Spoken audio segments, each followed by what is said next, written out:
Il est 6h05 sur France Bleu. Le Racing Besançon, le club de foot, se trouve à un entraîneur. Alexandre Pep arrive au Racing, jeune coach bien connu qui a un passé flatteur en Franche-Comté puisqu'au cours des 7 dernières années, il est monté 5 fois avec Roche-Novillard et le club de Clémenceau à Besançon en hissant à chaque fois ses équipes jusqu'en championnat de France amateur.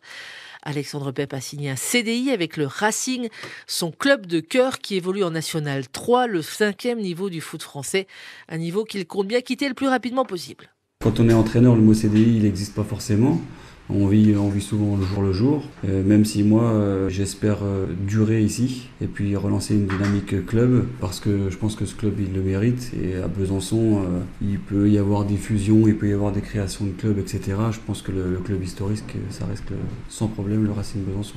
Pour moi, c'est une grande fierté d'entraîner le club dans lequel j'ai été formé en tant que joueur. J'ai joué 12 saisons ici. Et puis après, je dirais que même si ça reste du 5e niveau, l'important, c'est pas forcément le niveau où on est aujourd'hui, mais c'est surtout les perspectives qu'il y aura dans le futur, quoi. Donc j'arrive avec un président auquel je crois énormément et je pense qu'on peut faire du bon boulot et puis redonner à ce club le niveau qu'il mérite, quoi. France Bleu Besançon, les 24 heures du temps, J-4.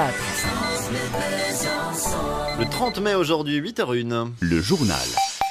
Ça bouge dans le foot byzantin. Une semaine après la fusion entre le BFC et le PSB qui sont devenus le Besançon Football, c'est le Racing, le club historique de Besançon, qui fait l'actu ce matin en faisant signer un nouvel entraîneur, le jeune Alexandre Pep, que les amateurs de foot connaissent bien dans la région, notamment parce qu'il a fait remonter Roche-Novillard et le Clémenceau Besançon, Julien Laurent. Oui, depuis ses débuts d'entraîneur principal à 27 ans seulement, Alexandre Pep s'est déjà construit une belle petite réputation dans le foot franc-comtois. Entre 2009 et 2012, il a fait passer le petit club de Roche-Novillard du 2e échelon régional au championnat de France amateur en CFA2.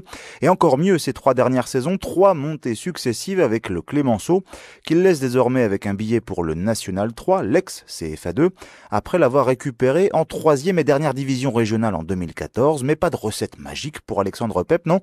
Juste du travail. Pour moi, c'est pas un métier, c'est une passion. C'est une passion qui est dévorante. Mais bon, un entraîneur, il peut pas se permettre de déconnecter. Même quand il est en vacances, c'est 24 heures sur 24. La pression, pour moi, c'est un moteur. Je connais bien le club, je suis originaire d'ici. Et moi aussi, j'ai envie que le club remonte, quoi. Et Alexandre Pep, nommé entraîneur du Racing Besançon, aujourd'hui à 35 ans, c'est aussi la reconstitution du duo gagnant de Roche-Novillard il y a 8 ans. Le jeune coach avait été lancé à l'époque par le jeune président du petit club, un certain Roland Girard, 39 ans désormais, et nouveau patron du Racing depuis un mois. Ce choix-là, il s'imposait assez facilement sur le secteur. Je vois pas d'autres personnes avec qui j'aurais envie de travailler, premièrement, et puis en même temps, il a la compétence. Donc ça fait quand même beaucoup de choses pour faire quelque chose de bien. L'objectif affiché du nouveau Racing Besançon est dans un premier temps l'accession en National 2, la 4e division du foot français, à l'horizon 2020 maximum.